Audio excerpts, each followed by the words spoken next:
Jonathan, can you give me a guiding principle that you utilize in your business?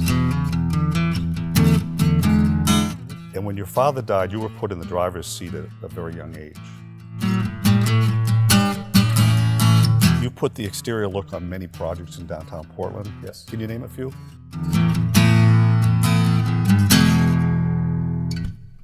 We'd like to welcome our listeners to the Boulos Beat podcast. I'm your host, Greg Boulos.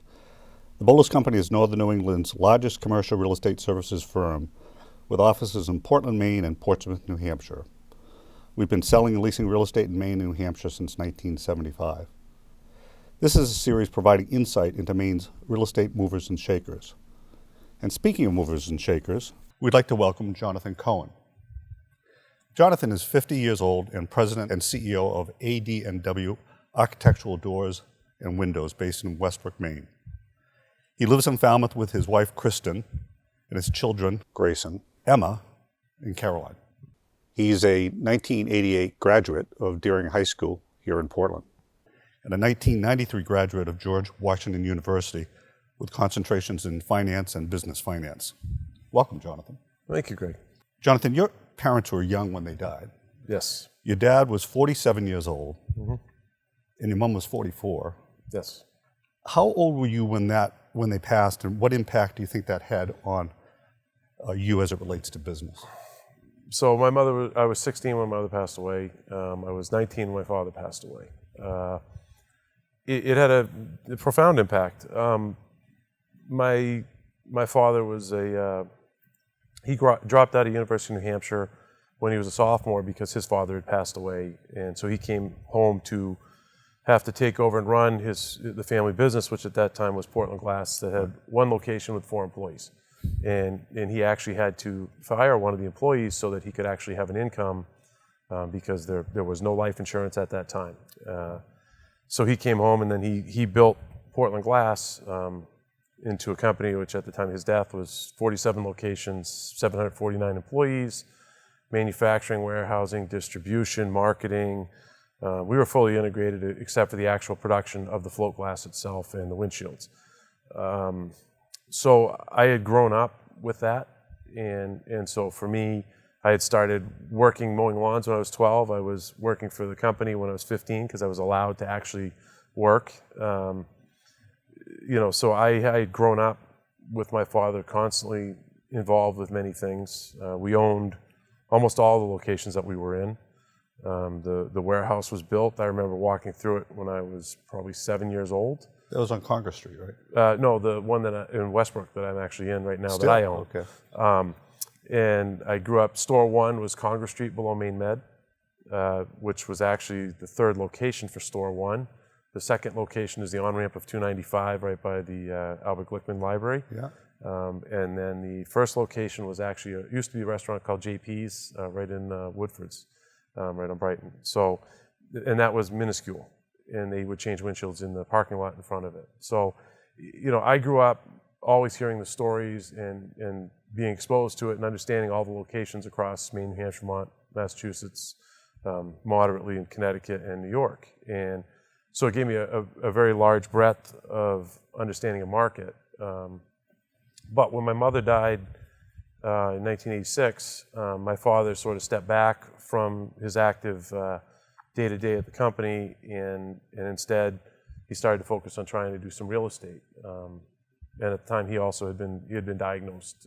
My mother passed away in December. My father was diagnosed in February with renal cancer. So he was on a timeline, and renal cancer is not very kind, so you have 3 years if you're lucky. So he went and he did some real estate of a different type. We did the buildings he did were Monument Way in Portland, Maine. He did several Sizzler locations. He owned the building next door to the Temple Street Garage and a couple others. And that was rolling right into 1989. Now, let me ask you a question, because when he purchased Monument Square, different than, purchased Monument Way, different than Monument Square. Yeah. He is the old Benoit building. Correct. Clothing store when I was a kid, and he renovated it. Yes. Didn't he? And he didn't tell you he was doing this. No, he did not. And you found out he was doing it how? So I was I was in high school. I was going to the public library for something. I parked in the One City Center garage. I walked out of the garage, and there was a banquet table set up with a cake and balloons and my father's assistant. And I looked at Kathy, and Kathy, what are you doing here? And then I looked over and I saw my father, and he got very sheepish because he had asked me probably 3 or 4 weeks earlier what I thought about it. And I had said, I don't think it's a good location. I don't think I would do it. He said it was his mistake to make. Then he didn't tell me anything, and then I caught him that day. At the ribbon cutting. Yes, and they asked me if I'd stay at the ribbon cutting, and I said no, and I went to the library. It was a gorgeous office. I mean, it really was. Yeah. He and his partner, with Jim Keeley, was in that project. It was a gorgeous office space, but 1989, my father passed away, and the economy really cratered. So economy went to hell. Yes, it did, and so that building ended up getting given back to the bank. So I got a education, at age 18 or 19 about what happens when things don't go well in the economy. I got a great education in what recourse means. Recourse loan. Yes. So I don't understand that word, and I don't use that word anymore. Unless there's no in front of it, it's not a word I entertain. Yeah, that's smart. Yeah.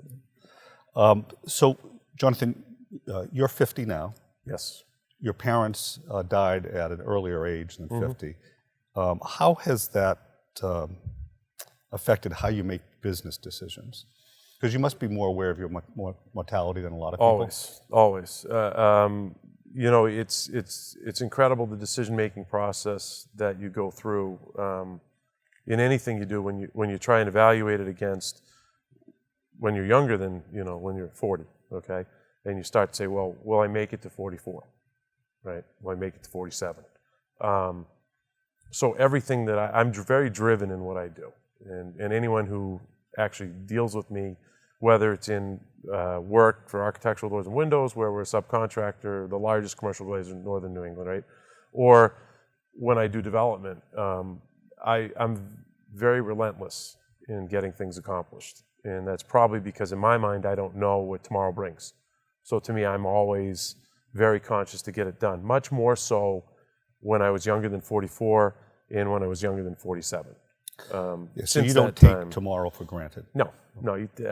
One thing my father was very, very great at imparting to my brother and myself when we were much younger, before my mother or my father ever got sick, was, his father had died at a young age. So, and my father was 19 when his father died. So he was very conscious of, look, you need to appreciate every day you have, because someday everybody goes. So you need to live and enjoy. And so I try to be very conscious of that. But by the same token, I try to get things accomplished. I mean, that's pretty much it. So who would you say influenced you the most? Your dad? Yeah. Well, my mother and my father. But my father. In business, my father. In a lot of how I approach things in life, my mother. Were you guys close? Yeah. Even though you walked away from the ribbon cutting? Absolutely. Oh yeah, absolutely. That was, you'd have to, well, you knew my father, but you'd have to know my father to understand it. So, yes. I would go see your dad on the second floor above Portland Glass, right there on Congress Street, that retail store. Yes. Which is still there, right? It's still there, yes. It's, I believe, I think some cardiac doctors own it now. My father had always tried to he was on the board once with Maine Med, and he always would give Maine Med a price. And the story he'd tell me was every year Maine Med would come back a year later to pay him the price from the year before. So they never, to my knowledge, to this day, still have not actually acquired it. I believe the Doctors Group owns it. Well, if they did, it'd be a lot more, I'm sure. Yeah. Jonathan, can you give me a guiding principle that you utilize in your business or that you believe in? Sure. I'm 50,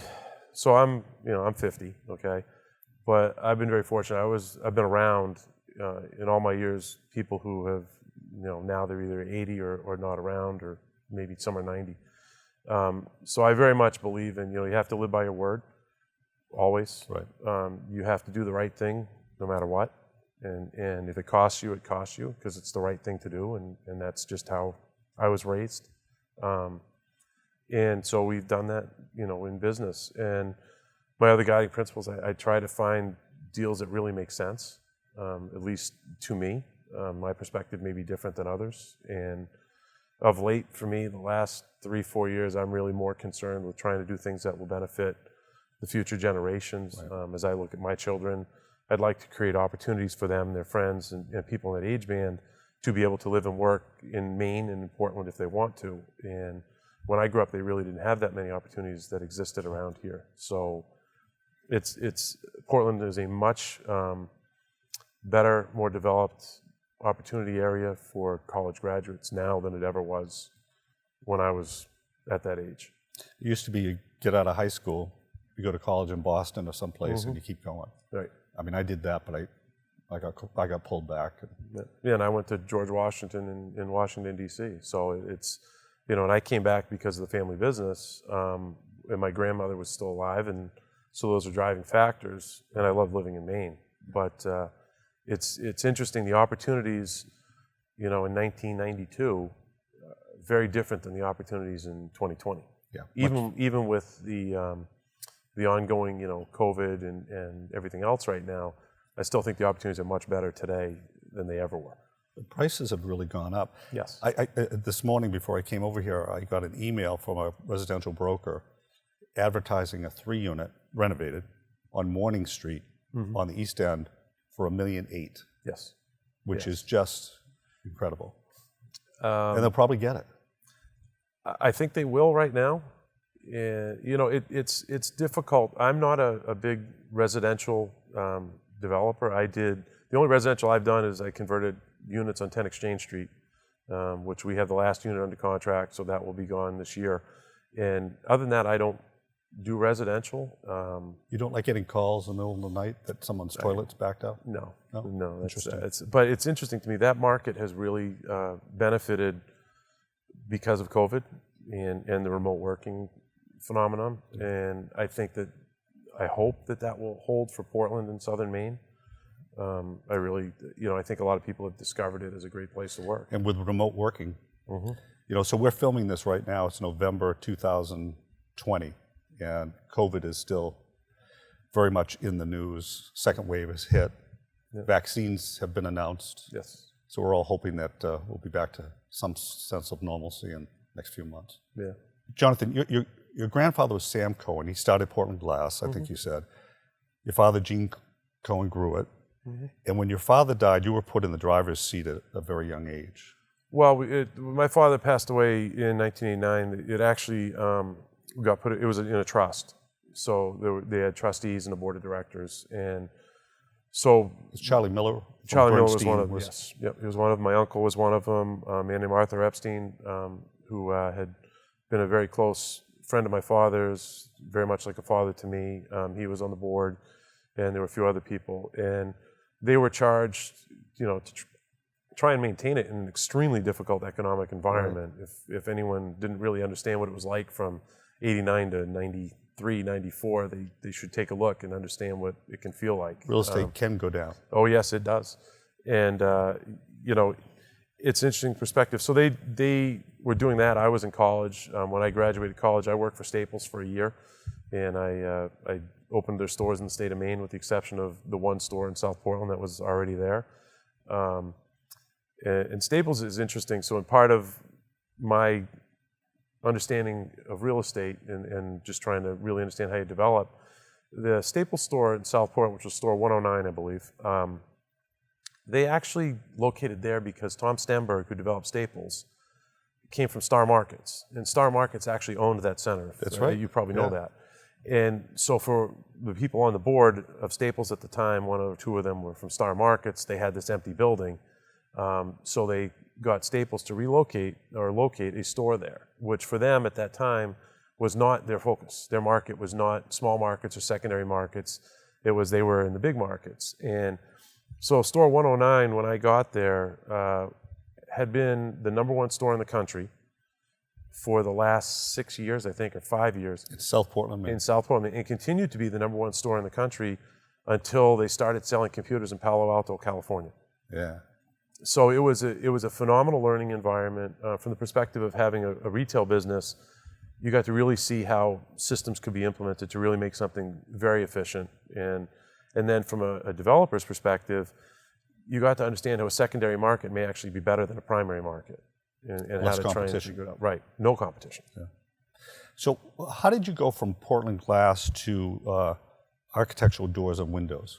So in January 3rd, 1997, day that I will never forget, we actually sold our retail stores, our brand name, Portland Glass, and we also sold the warehousing and manufacturing divisions as well. Did Wishcamper buy all the retail stores?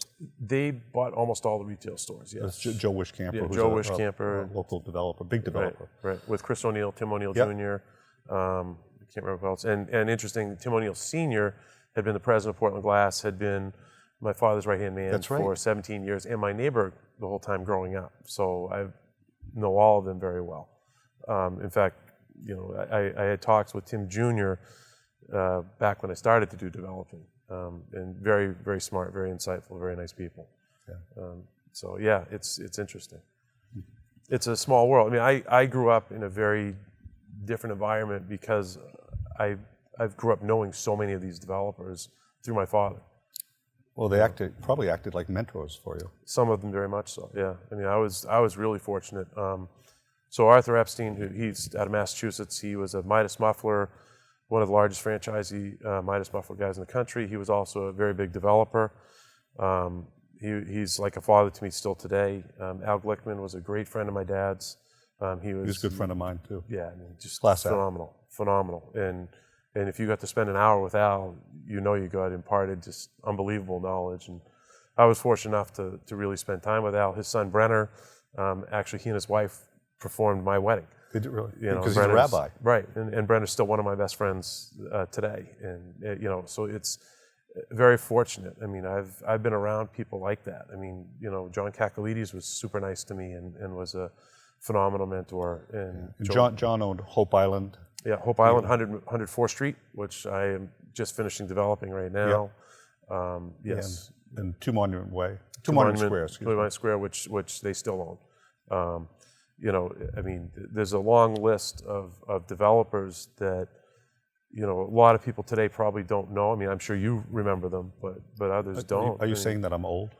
I'm saying we have a lot of wisdom. I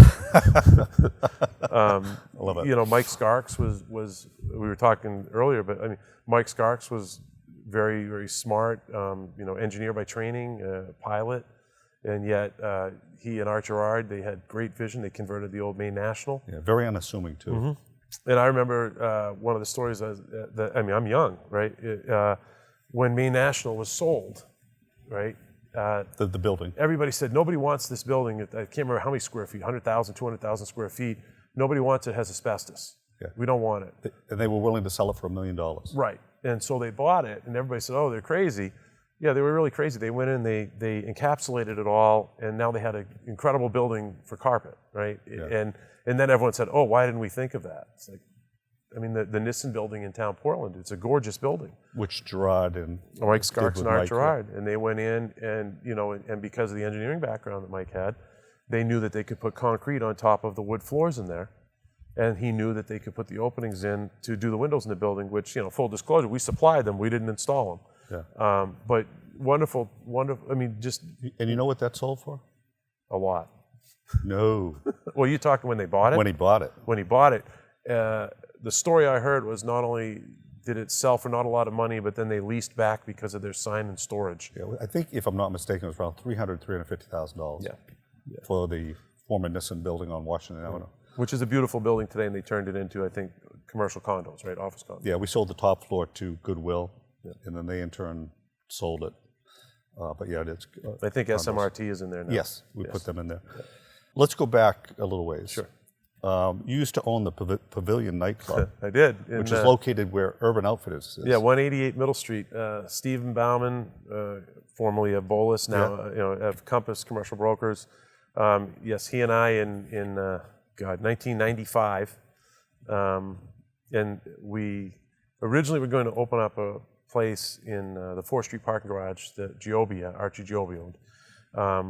But Steve had taken me up and he showed me that building one day, and he said, wouldn't this be a great spot for a nightclub? Yeah. And I said, God, this would be phenomenal, but Louis Benoit's clothing store is here. I said, so he's not going anywhere. And so we said, okay. So we went back, and then our deal fell apart with Archie Giobbi, I want to say, on the Friday. And that Friday was the day that Louis Benoit put up the going out of business signs in the window. And so we were up we had a deal done that day. Steve dragged me back up. I said, yes, we agreed. I don't know what we were thinking. And we did, and the landlord for that building was Joe Soli at the time. Oh, really, Joe was? Yes, so Joe was. One of the folks we've interviewed. Yes, and he's a partner of mine in property in Falmouth, Maine, and he's been a great mentor to me and shared a lot of knowledge how to do things. But that is probably, Steve and I had a great time doing that. Steve then went to Boulos afterwards, and he's had a great commercial brokerage career ever since. It was interesting because that was also, the first real estate mistake that both Steve and I made, because Why? Joe offered to sell us the building for 1.2, and to put it in perspective, the pavilion, which only occupied the ground floor and its mezzanine, was paying $144,000 a year. So you could have carried that whole building. Absolutely. With just around. And how many years did that last? So we sold it the week that I got married. So we sold it in 1998. I'd like to ask you, you got married and you sold it. Did that have anything to do? No, well, was that part of the deal? You get married, you got to sell the nightclub? No, God, no. It was we had a lot of fun there. My wife actually, before we got married, she actually would come in when we were open. So, Okay. no, we had a lot of fun. It was a good time. But no, it was just time. It was time for us to move on to something else. Steve moved on to commercial brokerage. I went back to actually working at my company at that time. I remember going in there. You used to have the ice ball or something in there. Yeah, we had all kinds of events. Steve did a great job of really bringing in. Is he the one who ran it? Yes, yeah, he was really, and you have to be really creative and you have to understand how to sell space. So imagine how easy the transition was for him to commercial brokerage. Yeah. We did everything. We had the Halloween balls, we had New Year's Eve balls, we had all kinds of proms, everything. A lot of people got married because they met at the pavilion. It was a great experience, a lot of fun. At 50, I would not do it again. No. Also, Talk America existed at that time. Yeah. So there was a tremendous amount of people in the 21 to 26-year-old age band that had a lot of disposable income that would walk down the street, come in, and then they could go back to work afterwards. Oh, jeez. I can't imagine that. It was interesting. Yeah. But no, we should have bought that building. Well, one of the questions I was going to ask you, I'll ask you it now, is there a deal that you look back on and say, geez, I wish I had done that. I wish I'd purchased that building. That building. Okay, so we get that question. That's it. That building. We should have bought that. As they say, never look back. No. And I think you've done okay. So yes, I'm not feeling too bad for you. With AD&W, your day job, we'll call it. You put the exterior look on many projects in downtown Portland. Yes. Can you name a few? One Monument Square. So when the Fenards wanted to. They wanted to upgrade their building. They wanted to change the appearance. We were one of the companies that they asked to come in and look at it. And so when we came in, they were predominantly wanting to change the window system, and because of leaks, right? Because of leaks, right? Which and so through exploration, it was they had the information, but we were able to point out to them the window system itself wasn't the issue. It was the brick on the building. When the original construction had been done, the mason, I believe, was a Massachusetts company. Not Maine companies, when you do masonry work, you put 2x4s behind the masonry to catch the mortar that's coming off during construction, and then you take the 2x4 out and you move on, and everything works, and your through-wall flashing works. They had left the 2x4s in the walls. So essentially all your water was coming in and then not getting out of the building, and that was why they had water coming in. So when we went and I met with Bill Fenard, who was the actual builder of the building originally. Right, sure. The patriarch of the family. Correct. And when I met with him, God, I would have been, he was 12. I was probably maybe 40, if that, at the time. It was probably that long ago now, 2008, I think. And when I met with him, I said, look, we can clad your exterior of your building and solve your problem. If you still want to change your windows, we can change your windows too. And it was very nice. He said, look, I knew your father. So that always touches me. And he said, look, we want to fix it all. So we did. And our number to fix his entire building was a lot less than they had gotten from all the other companies just to change the windows. So including the windows? Yes. Yes. And so we did a beautiful building. So that looks totally different than it did before. I think it looks brand new and modern, and it's a great project. We've done, we did One City Center, okay, as a previous, one of our company's buildings we did. When that was first built? Yes, yes. And there was a hurricane that blew through when that building was being built, too. So some of the glass went from one side of the building to the other. Didn't break, though. And I was not really involved in the glass business at that time when it happened. I mean, you were a young kid. Yeah. But Tim O'Neill was my next door neighbor still, and he was running the company, so I would know what was going on. Absolutely. Now I remember that still vividly to this day. And I have someone who works with me at architectural. Well, all the people who did commercial work for our company still work for me today. So I have my right-hand man is a guy named Dave Huntley. I am 50, so Dave has worked for my family for 47 years. Amazing. Yes, and he remembers every project he's ever touched. So that's a testament to you to have that type of longevity with employees. I like to think that we do the right thing all the time. We try awful hard. And we take great care of our employees. I think without your people, you really don't have anything, and it doesn't really matter what business you're in. That's one of the things that Arthur Epstein always says to me. He's like, look, it's only about people.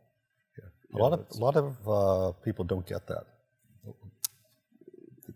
It seems pretty simple. That's the most important thing there is. Switching up a little bit, what was the first property you purchased or developed?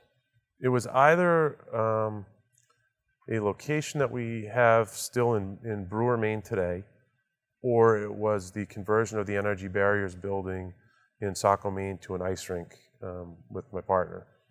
And that was, we converted 116,000 square feet to an ice rink for the Junior Pirates. And is that Lund Road? Yes, 15 Lund Road. I got that for sale. Yes, I've been asked. We converted that. The original plan was we were teamed up with Orthopedic Associates at the time, the Junior Pirates, and I can't remember the third piece now. I have Ron Kane from the... Ron Kane was one of the people in the Junior Pirates, yes. Yeah, and Ron Kane ended up buying us out right after we finished the ice rink itself, and Orthopedic Associates, I believe they're still there in some iteration today. They sold to Spectrum. Right. But Spectrum's a tenant down there, but the docks are there. Yeah, wonderful project, beautiful building. Absolutely. We were under extreme time frames to get the ice rink built, and we did it. So that goes back to, That's a big first project. Yeah, too stupid to know better. Well, isn't that true, though? Yeah, absolutely.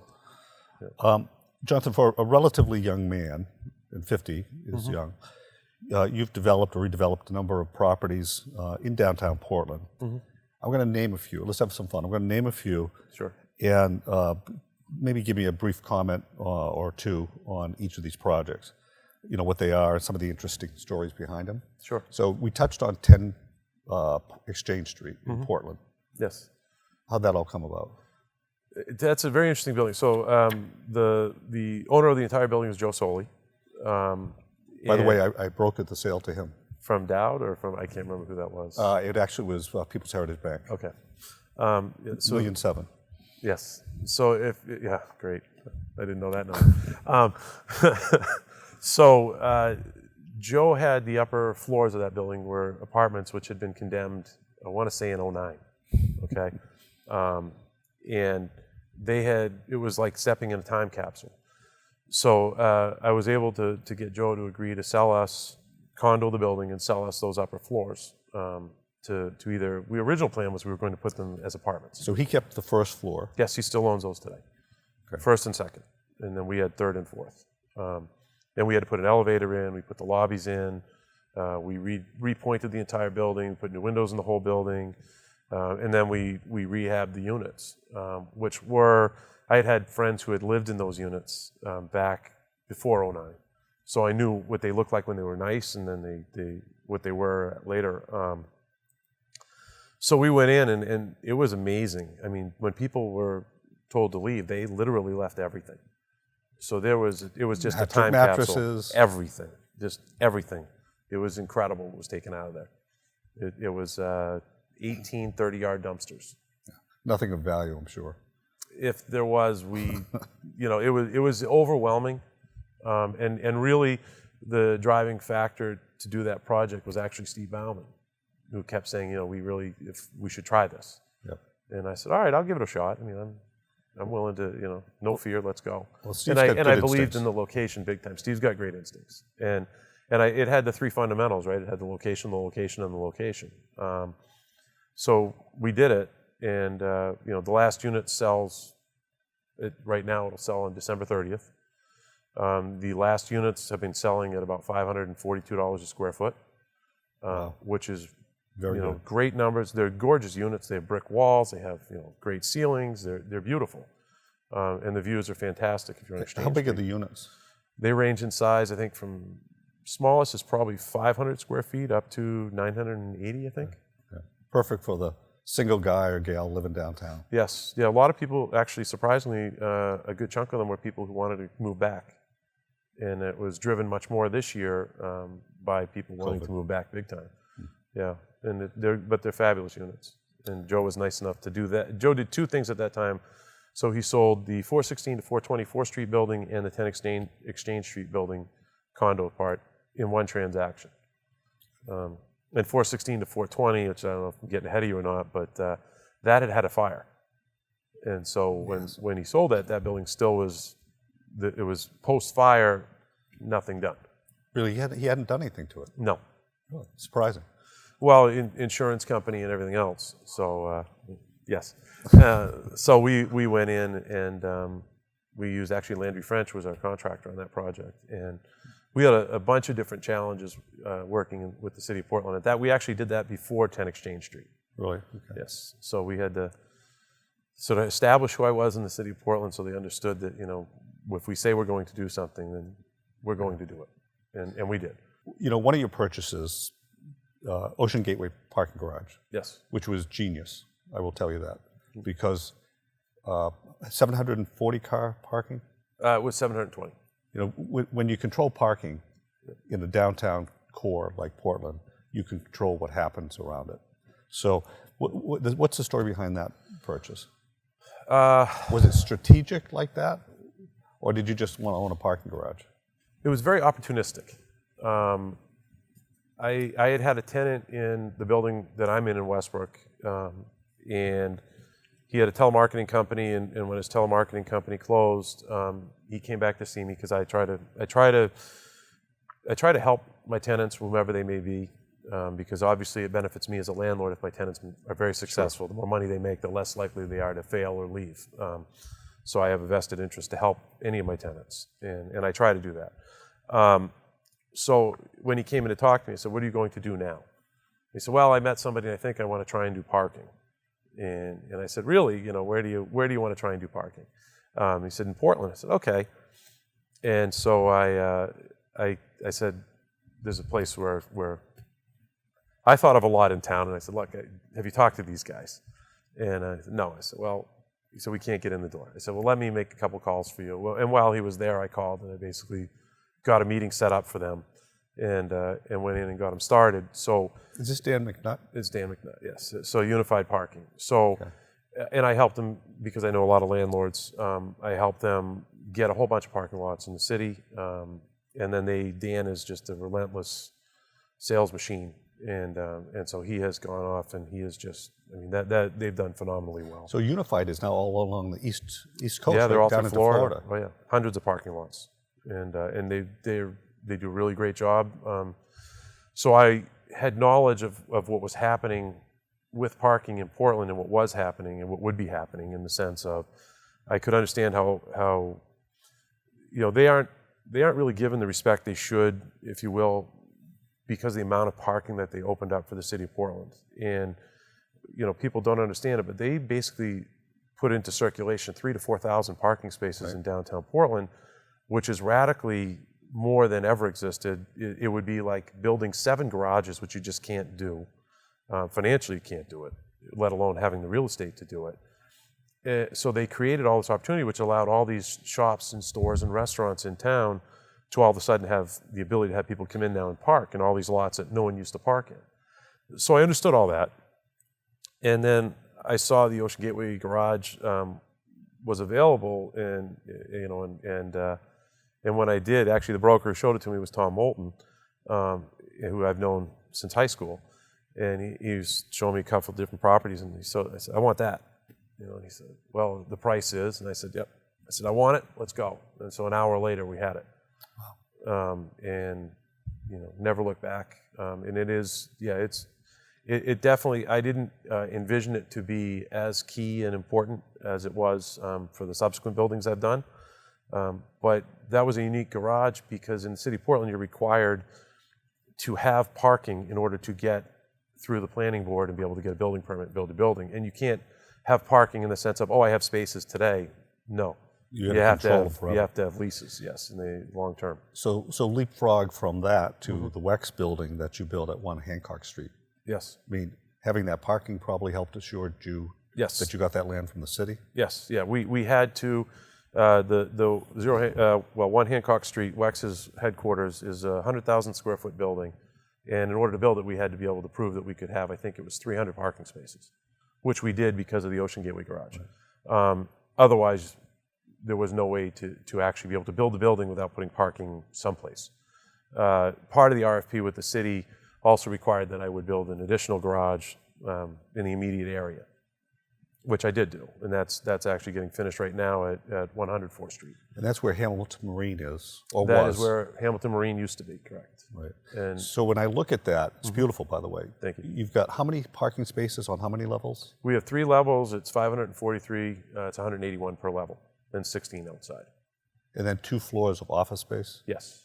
Totaling 80,000? 84,000 square feet of office space. Which you've also leased to WEX. Correct. WEX leased both floors, and then WEX has subsequently leased the lower floor they've already leased to the Rue Institute from Northeastern, which is phenomenal. So tell me the story about how you were able to convince WEX to take the whole building versus just 1 floor.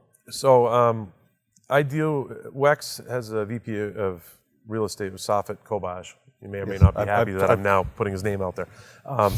And so we worked well together on the headquarters. And when we were doing the headquarters, we knew we had to add the parking because that was the RFP with the city.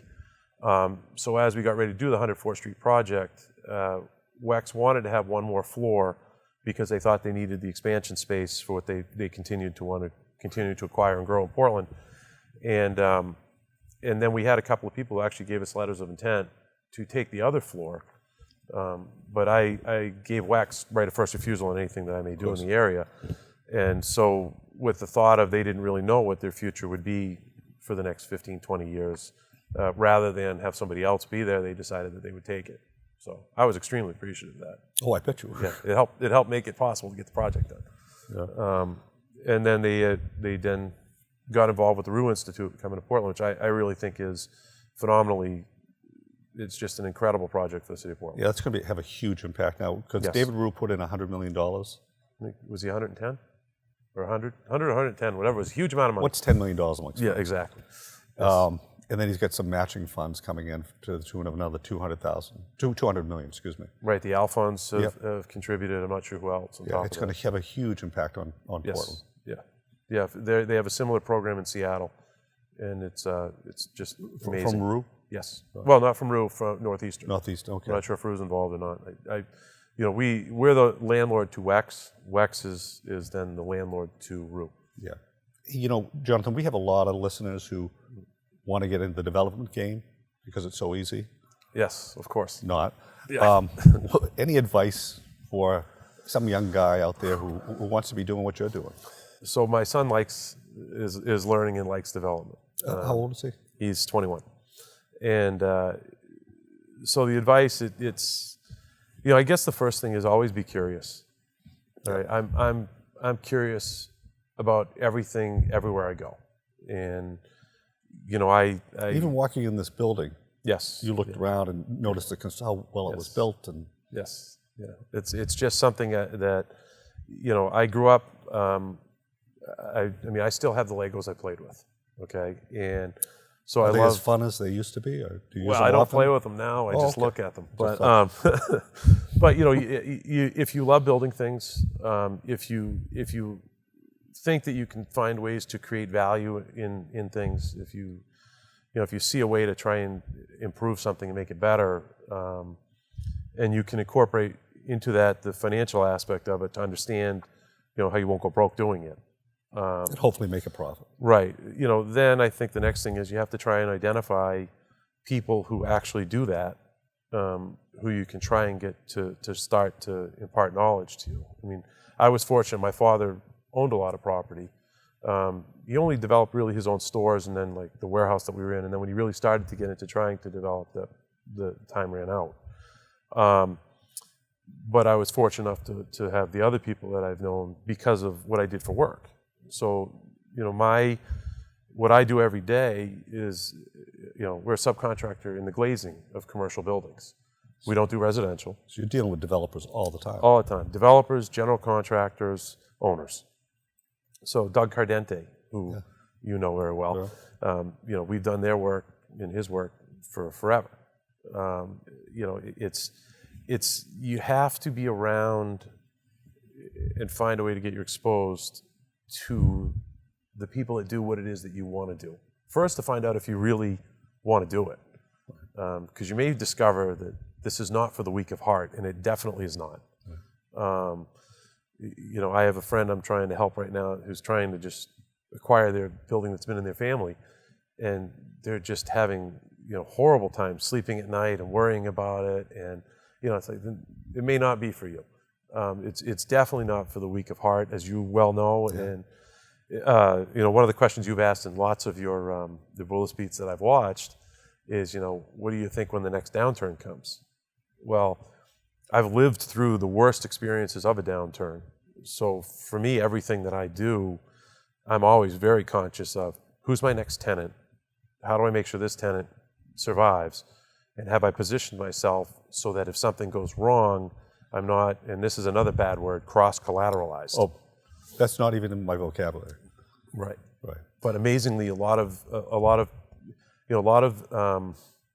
newer bankers, newer developers haven't really lived through a lot of this. The most experienced guys, a lot of them are no longer practicing, whether it's banking or even developing. I mean, it's so cross-collateralization is when you take the equity in this building and guarantee it for another building.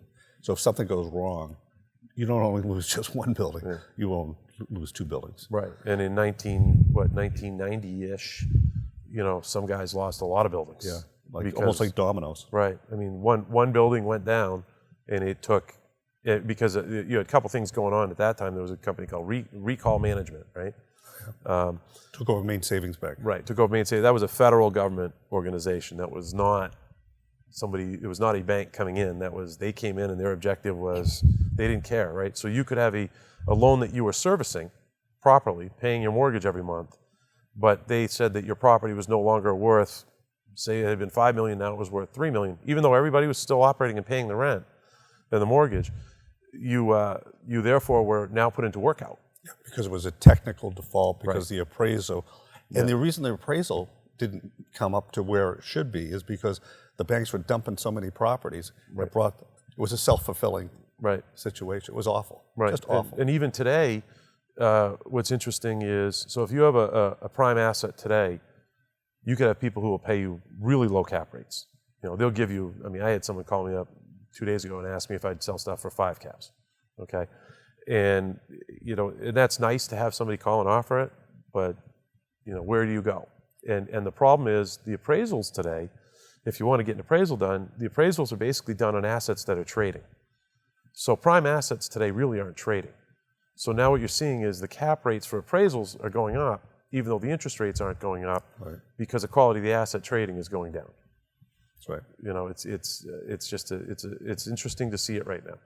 Jonathan, what's your, all these projects you've done, what's your favorite? I think I'm proud of all of them, mostly because we succeeded in them. Kind of like your children, right? Is it hard exactly. to pick? You put a lot into them. Depending on the project, you put a lot in. The ice rink was a lot of work. It was a lot of hard work. It was a brutal learning curve on a single-use facility. So the lesson I learned, I won't do another single-use facility. And that was a very steep learning curve. We got it done. It was fantastic. I remember standing on the ice before we turned it over. I took my children to ice skate. We went one time and we ice skated the center ice. I remember that. and it's a challenge when your kids are young to do the stuff that I did. But the 416 to 424 Street, which we sold a month and a half ago, that building actually, that was very, it's a beautiful building. Who are the tenants in it? The tenants right now there's Slice and Ice Bar, which is a pizza place and the ice bar upstairs. Mark's Dance Club, which isn't open right now because of COVID. Portland Mash Tun, which is the lower floors, which is a microbrew who does really well. And then we had two 3-bedroom condos on the top floor with apartments. Were those Airbnbs? Or? We leased them to somebody who did Airbnbs. Okay. So, and then, and 10 Exchange Street, I mean, it's great. You put vibrancy back into a market and the building looks beautiful. And I will say, we put windows into 416 to 420 in storefronts. We put windows into 10 Exchange Street. Where would you go to get windows? I don't know. It was a difficult choice. There's a little bit of a definite plan as to why I do real estate, and if my projects seem to have a lot of glass in them, that's a driving force into a decision I make. Because left hand helps the right hand. Exactly. So the Ocean Gateway Garage, when we bought that, they had one floor of retail which had never been finished. It still had dirt floors. Right. And one of my thoughts as soon as we got it was, okay, I want to put on the front of this whole facade, which is there today. Which is beautiful. Thank you. And we mirrored the image, or we took the image that had been on the lower levels, and we went all the way up, eliminating the brick piers, so that it was a all glass facade, which is curved. I mean, it's beautiful.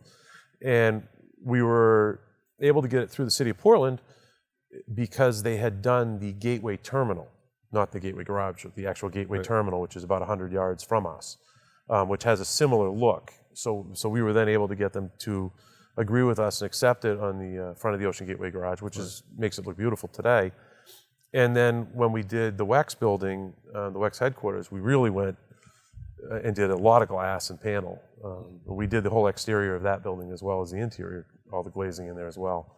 So for me, I love all the buildings I've done. This last one is maybe better looking than the headquarters, but it's, I don't worry too much about that as much as how much can we get for glass. You know what the definition of a beautiful building is?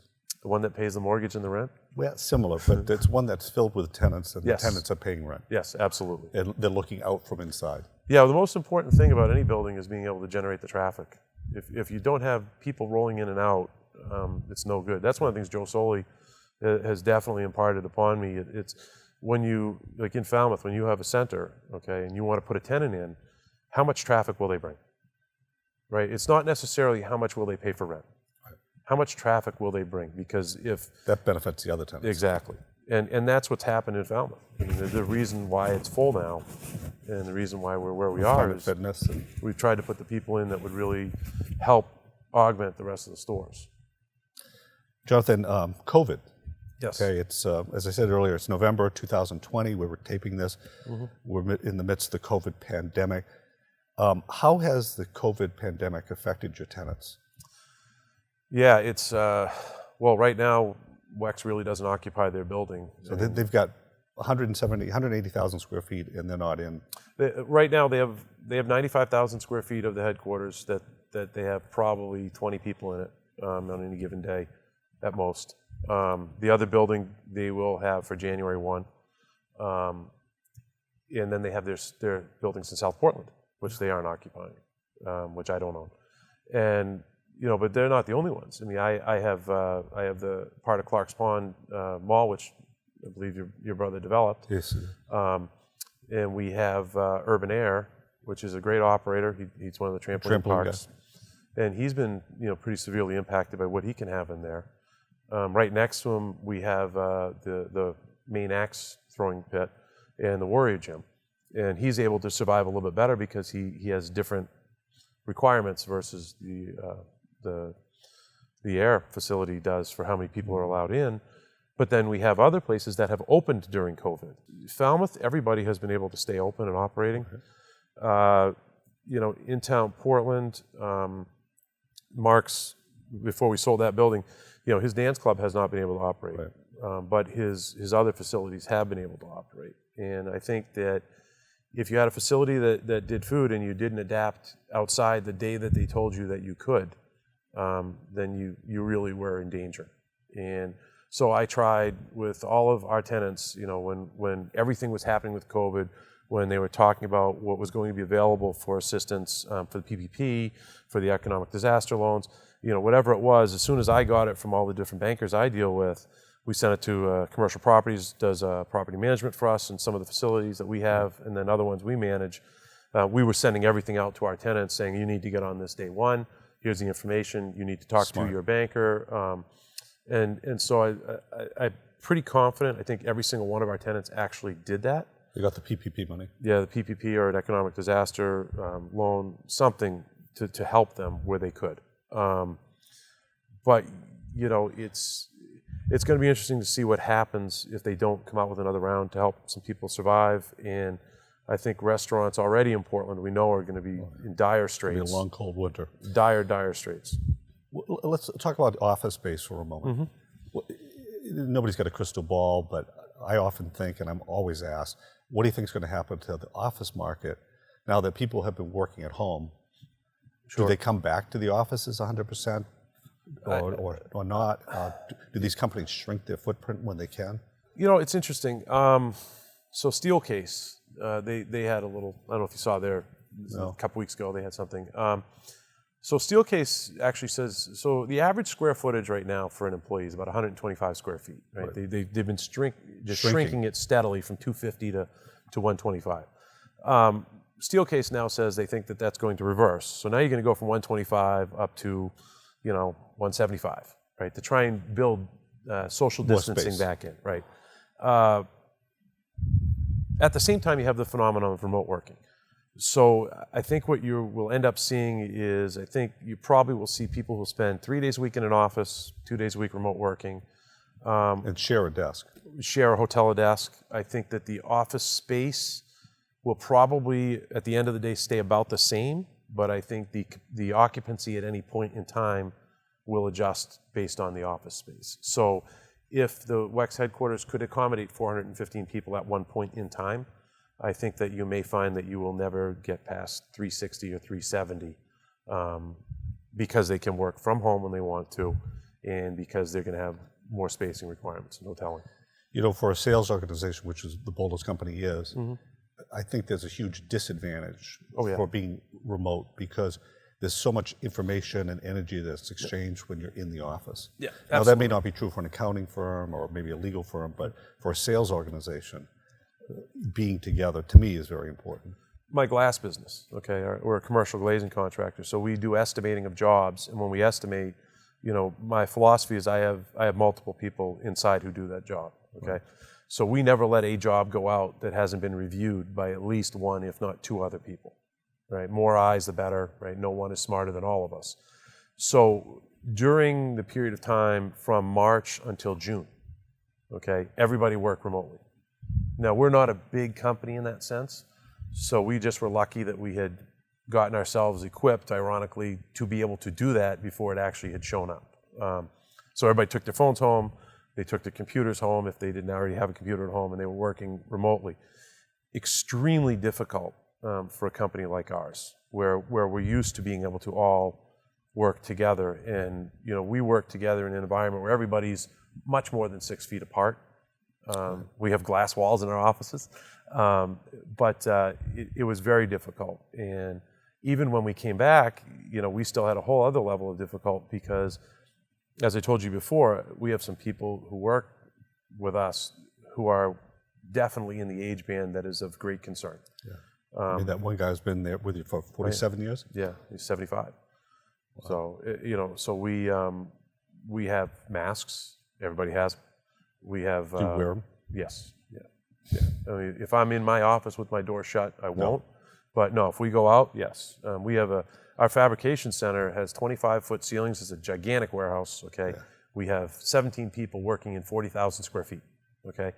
So you would think that we're safely distanced, but they all have masks. We encourage everybody to wear them all the time. If you get within 6 feet, you have to wear it.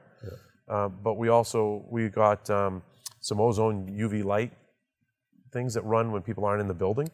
because you can't be in the building when the stuff's running, to try and just do everything we could to make sure that we put UV light into our air conditioning systems, which I think you will see a lot more people do, not just for COVID. So works it kills for it as anything. it circulates.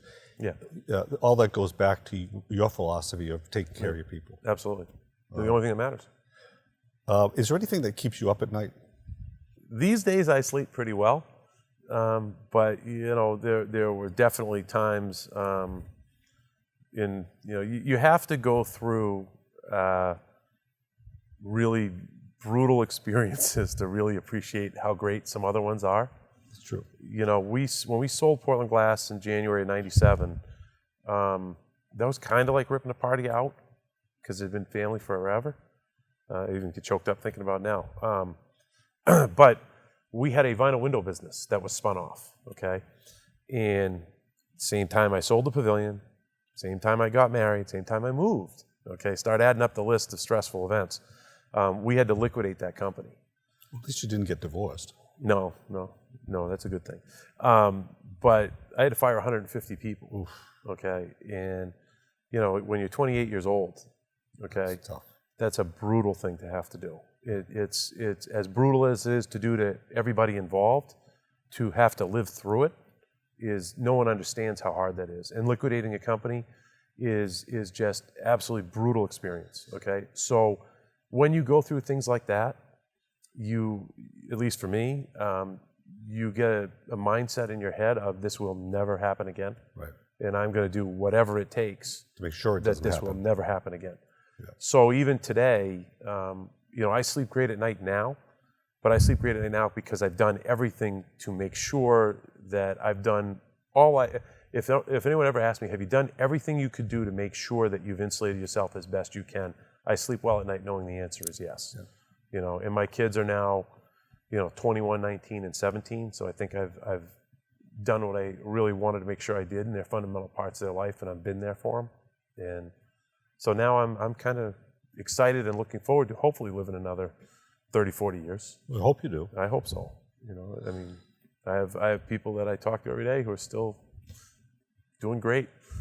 So I'd like to keep doing it. My banker asked me the other day, he said, when do you think you're gonna, slow down, take it easy? And I said, 25 years. He said, you'll be 75. I said, yeah. Yeah. I said, I'll still do it. It's too much fun. Yeah. If you like what you do. Yeah. And the nice thing about real estate is you don't have to be at 100%. You can dial it back as you get older. Yeah. Right? And I think the key, you asked before if someone wants to get into doing what we do, right? And you've done it, I do it. You better really love it. That excites me. It's not so much what do I worry about at night. It's I get more excited, thinking, okay, here we go.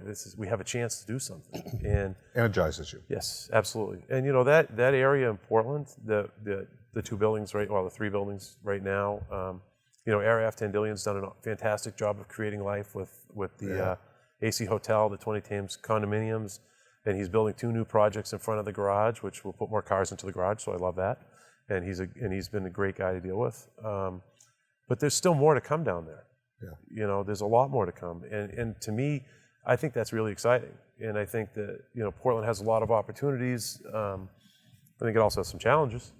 The referendums that passed definitely are major challenges. Yeah, I was shocked. Yes, it's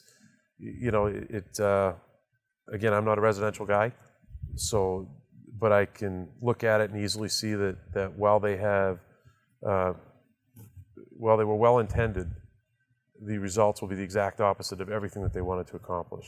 The Green New Deal will make every building more expensive that gets built. It makes you have to Means higher rents. Oh yeah, prevailing wages.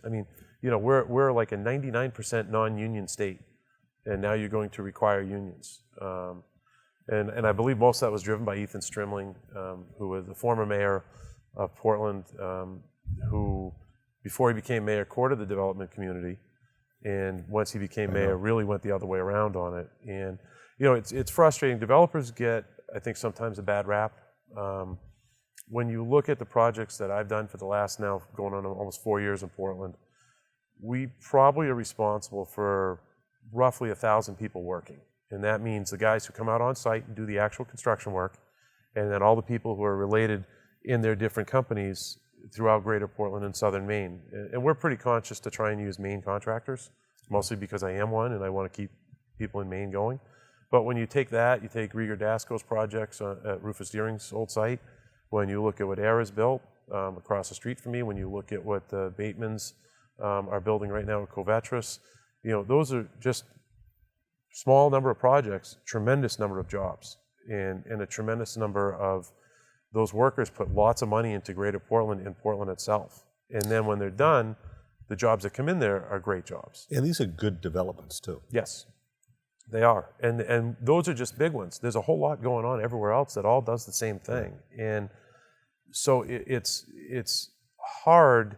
It's hard enough to develop in a city like Portland, that when they start to put a lot of these things on, what's happening is people are comparing it with other surrounding communities. And look, I have property in Falmouth. I'm doing developments in Falmouth. It is unbelievable to say, but Falmouth is much easier to do something in. I believe it. South Portland, Westbrook, Scarborough, Saco, Biddeford, so welcoming, so appreciative. What can we do to help you? How can we get things done? And that's why you're seeing all this growth happening. Topsom, Brunswick. You look at what's happening, Cumberland, and you look at we've had a great run of 9 years of incredible economic opportunity, and you see how some of these communities have really embraced trying to get development done, and none of them have tried to come in and put restrictions on it. And it's not a very far walk from Portland to South Portland. No. To Falmouth. No, and so as someone who is invested in Portland, I really would like to see Portland continue to thrive as it has been. I grew up in Portland, so I remember 1970s Portland. Yeah. And a lot of the people who I think did these referendums, I don't think were in Portland, probably were not born in Portland, definitely did not live through the 70s and 80s in Portland. And probably don't have a business degree. I try to stay non-political in anything, but it's frustrating. I read an article talking about how it's going to add cost to try and do the public school improvements in Portland. $6 million. Right. Because of the new Green Deal. I have always been a proponent, whether it was with the city or with the couple of governors I've talked to, that I've always said, look, you need to take a step back when you look at municipalities, and you need to look at those buildings, and you need to say, is it appropriate to apply new environmental economic standards to these buildings when you're doing a retrofit? Whether it's Portland City Hall or it's a school, you need to look at what is going to be the cost of the energy consumption on this building for 20 years. What is going to be the cost of replacing the roof and the windows in this building, doing it conventionally or doing it to a LEED standard, okay? And I did the first LEED building in the state of Maine, USM, John Mitchell Center. We've done lots of LEED buildings. It adds cost. It doesn't change the quality of construction that people do today. Because the hope is that the energy savings will offset. Correct. But the WEX building does not have LEED, yet we built it to LEED standard. Right. Okay? And that's how we approach everything, because it's just, when you're a developer, you have to go common sense and economics. But to put municipalities to a standard that the objective of a school is to teach kids, right? So we should not be spending all of our money to try and hyper-insulate a building, when the reality is they tear these buildings down and build new ones. If you had to do it all over again, what would you have done differently in your career or your life? That's a really fantastic question. I'm sure there've been many times I said, "Oh, I wish I did this different. Oh, I wish I did that different." But I'll give you my answer today, which is nothing. I am where I am right now because of mistakes. Right. The road that I have traveled, I would not really wish a lot of it on anybody. I wish my parents were alive. Yeah. But other than that, no. It's I can't complain. So a last question for you, Jonathan. If there's one thing that the state of Maine could do to make it a better place to do business, what would it be? One thing. So here's my one thought. I probably shouldn't wade in, but I will. So I would eliminate the income tax. I would increase the sales tax. And my rationale for that is by eliminating income tax, you don't penalize the people that live here year-round, okay? And by increasing the sales tax to 7.75%, okay? The 70 million tourists a year that we have that utilize our roads, that utilize our water, that utilize everything that we have in our state and leave, would actually be able to contribute and pay in a manner that I think is fair and appropriate. And when I say that, when you go on vacation or I go on vacation, do you really ever look at whether or not they're taxing you 4, 5, 6, 7%? No. Or the hotel tax. Right. You never. Any of it. How often do you call up and say, what's the room rate? Okay, Right. but what's the tax? Right. Never. And I think if you did that, I think if you eliminated the income tax in the state of Maine, I think it would be a very big game changer, because I know that there are a lot of people who had significant wealth that left the state of Maine because of it. We have mutual friends who, as soon as they can, they move to Florida for 6 months and a day because it's A, warmer, but B, no income tax, and it's all income tax driven. Right. And the problem with that is when you move away from Portland or Maine, then you're not emotionally connected to the state as much as if you lived here. Right. And as a result, you're less likely to give to charity. Right. You're less likely to patronize the arts. And yet they still come back for less than 6 months a year. Yeah. So, if you gave the opportunity of, and again, I'm sure lots of people don't hear, but you raise the sales tax, you get rid of the income tax, okay? Businesses will want to locate here, people will want to live back here, and it's a benefit to the state. It's not a negative. So it sounds like you may be running for governor, Jonathan. Never. No, this is, like I said, this is my first and probably my last interview. So.